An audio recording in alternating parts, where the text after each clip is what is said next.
মাত্র 55 টাকায় চিকেন বিরিয়ানি খেলাম। কোয়ালিটি আর কোয়ান্টিটি দেখে কবিতা ভুলে গেলাম। রাস্তাঘাট প্রায় ফাঁকা। গতকাল রাত 11টা নাগাদ বন্ধুদের সাথে আড্ডা মেরে বাড়ি ফেরার পথে হঠাৎ নজর পড়লো আমাদের লিলুয়া ভট্টনগর কুলকামিনী বিদ্যা মন্দিরের গেট লাগোয়া ছোট্ট এই টোটোরূপী বিরিয়ানির দোকানটির দিকে। তো নাম দিয়েছো নাকি দোকানের?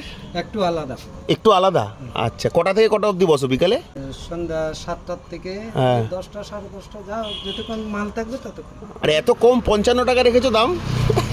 কি করে যাতে লোক লোক খেতে পারে, মানে গরিবও খেতে পারে। হ্যাঁ। 110 টাকা 100 টাকা দিয়ে তো হ্যাঁ, এখন সবাই খেতে পারবে না, সেটাই হচ্ছে কথা। সেটাই। আর তোমার নামটা বলো।